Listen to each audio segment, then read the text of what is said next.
G'day and welcome to another lesson. Today we're going to be talking about cue raises. Now these are a really useful tool for showing fits with partners when you have a competitive auction. So when the opponents get in the way, there's a convention called a cue raise, not to be mistaken with cue bidding or Michael's cue bids. The names sound similar, the bids can sometimes look similar with some of them, but you don't want to mistake them with that. But I'll get into it and we'll talk a bit more about that. So, what are we going to cover today? So first of all, I'm going to talk about what are cue raises and when they occur, so cover that. Also, what they actually show. And then I'll talk about how to continue. What do you do when your partner makes a cue raise? What do your other bids show if you don't use a cue raise? What do these bids actually mean? And I'll talk about what if you've got a really strong hand, and then also some example hands to finish off. Okay, so first of all, what are cue raises? So a cue raise is bidding the opponent's suit in a specific situation. Now, the situation is very important, okay? So what we can do is have an auction like this. Okay, so this would be a situation where a cue raise applies. So it's bidding the opponent's suit, but the situation where a cue raise applies is where you're the responder or the advancer, so partner of the overcaller or the responder, and your partner's already bid a suit. So once your partner has bid a suit and you bid the opponent's suit, it's no longer a Michael's cue bid. A Michael's cue bid only applies if it's the first person to bid. So this would be a Michael's cue bid showing two 5-card suits, spades and a minor. But if our partners bid and we now bid 2 spades, we don't use bidding the opponent's suit to still be a Michael's cue bid.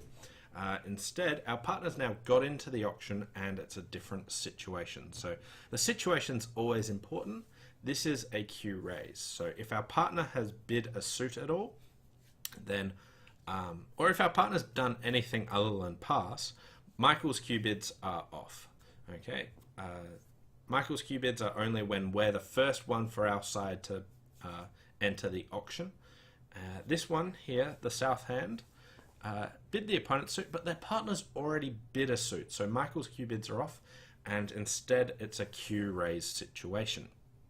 So what are cue raises? They're a way of showing support for partner and 10 or more points. So you have, in this case, you'd be showing 3 or more hearts and 10 or more points.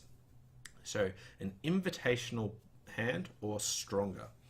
Now, as I mentioned earlier, cue raises can either be done by the responder or the advancer. So here, a 2-spade bid showed 10 or more points with a fit for hearts. Or if you pass and the other person, the advancer, partner of the overcaller, bids the opponent's suit, so in this case North's suit, this would be a cue raise showing 10 or more points with 3 or more spades, so a fit for their partner. So these are what cue raises are, and they can be done by either responder or the advancer to show a fit and an invitational or better hand. 10 or more points with a fit. Okay, so the next question is, how do we continue after this? Now, I said it's 10 or more points, so this could be 10, it could be up to like 20 or whatever. There's no upper limit for what this bid is, but you have 10 or more points. But your partner will consider you to be 10 to 12, because that's the most frequent one they'll have. So they'll just assume that you're an invitational hand. So they could bid 2 spades, go away. They could bid 3 spades. I've got a little bit of, just need you to be a bit good, so re-inviting, or just bid game. So they can just show support at whatever level they're interested in, opposite 10 to 12. They always just assume that you're 10 to 12 points, but you could have 14, 15, 20, whatever. You can have a much stronger hand, but they just bid assuming that you're at the minimum and just inviting 10 with 10 to 12. So this person, East here, will just work out opposite a 10 to 12 raise. Am I interested in game? Do I want to go on? Do I want to stop low? Do I want to invite? Or do I want to go to game? So this is what the east hand would do after their partner makes a cue raise. Another exactly the same if it was the south hand that made the cue raise. So here went 2 spades, a little bit higher. If north had no interest, they could just go back to 3 hearts, saying I'm not interested in game at all. They could also bid misclicked there. They could also bid 4 hearts, not 3 hearts, if they were interested in game. So they could bid 4 hearts like this. And this would say, opposite 10 to 12, I'm happy to go to game. And if they wanted to invite their partner, in this place, they're a little bit more crammed for space, so they can use long suit trials.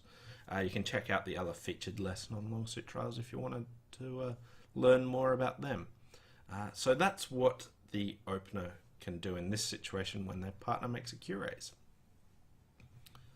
Okay, so this cue raise is what we want to do with all hands with 10 or more points. So if you've got 10, 12, 14, 18, 20, whatever your point range is, if you have 10 or more points, you can use this cue raise. So what this now opens up is, what do our other bids mean where we actually have a fit? So this shows 3 card support and 10 or more points. So what would be bidding 2 hearts? What would be bidding 3 hearts? What would be bidding 4 hearts in all these different situations?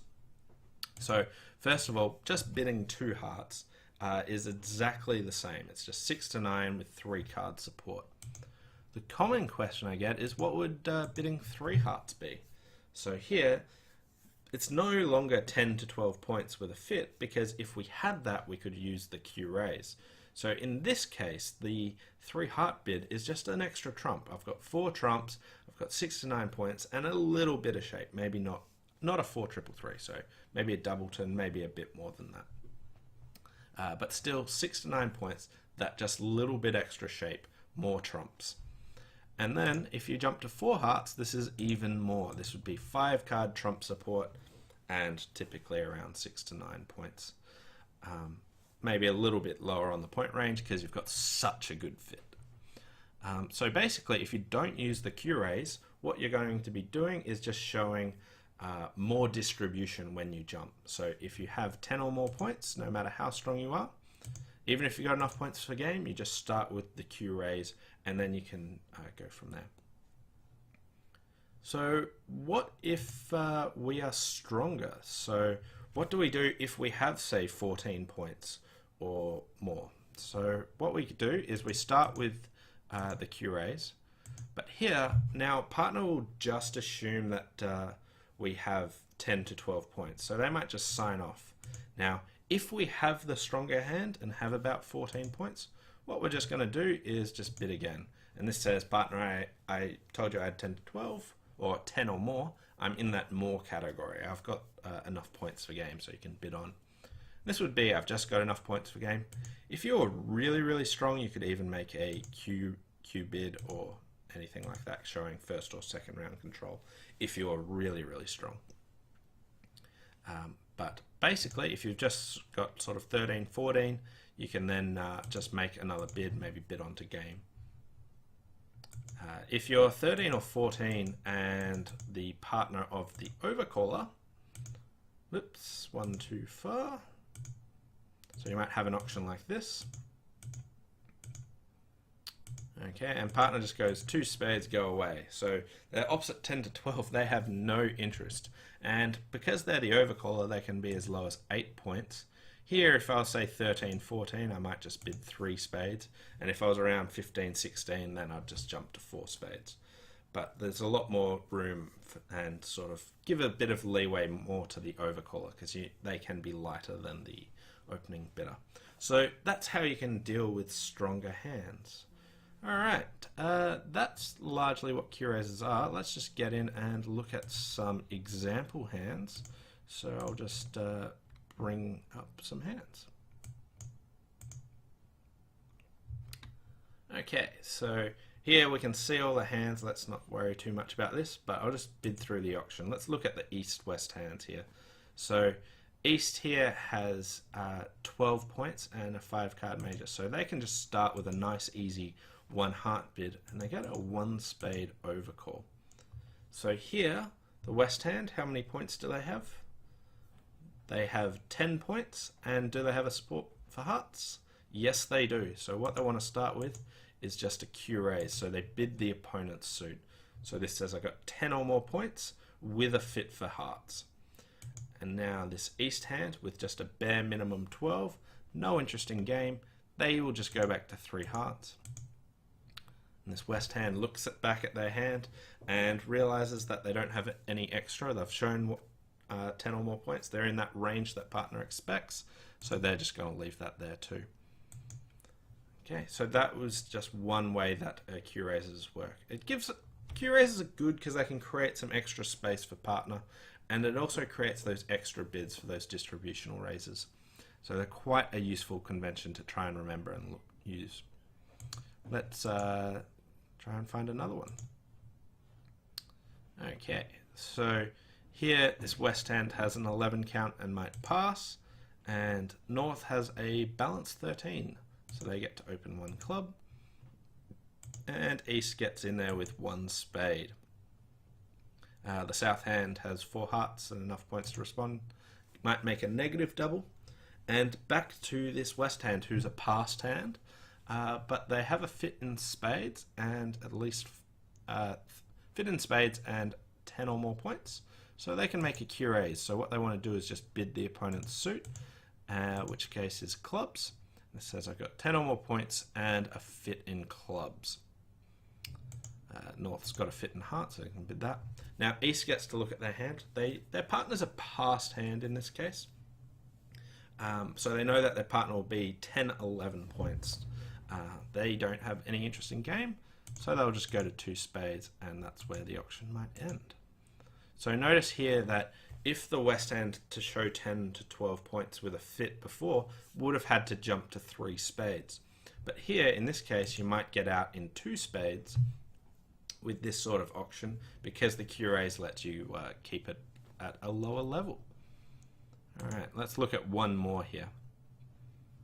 Okay, so here North has 14 points and a 5 card heart suit. So they can start with 1 heart. And then East can come in with a weak 2 in spades. Okay, so we said that we can do this for opener or for responder or advancer can use Q raises. This case is a little bit different because they've preempted 2 spades. We can still use a Q raise of 3 spades to show a fit and a good hand for partner. But if we bid 3 spades, what's the lowest level partner can get out in hearts in? Well, if they want to get out in hearts, they have to bid 4 hearts. So is it useful to have 3 spades as an invitational or better here? No, because we're forcing to game. So in this case, the Q raise just changes just a little bit and it'll be game forcing. So a good 12 or more points can bid 3 spades here. But you can still use the Q raise in this sort of situation. And notice that if our partner was interested in slam like they are, then they can start making Q bids showing first or second round controls. And you might work your way to slam this way and go on like this. Anyway, these are some examples of Q raises. Hope it cleared it up a bit. So basically, what are they? They're a way of showing 10 or more points with a fit, and you do this by bidding the opponent's suit. And the situation is important. They're used by responder and the advancer, which is the partner of the overcaller. If your partner is introduced a suit as opener or overcaller, you can use these Q raises. They look very similar to Michael's Q bids, but Michael's Q bids occur when you're the first for your side to introduce a suit, whereas this is when your partner's already got in there and bid something.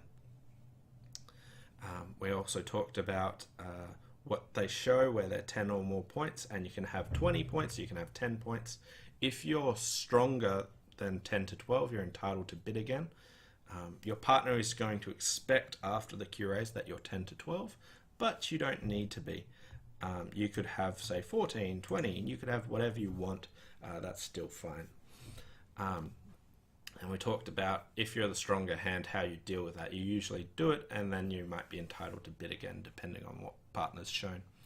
Anyway, gave a few example hands, and that's all I've got on QRazors. Thanks for watching, hope you've enjoyed this, and we'll see you next time. Bye for now.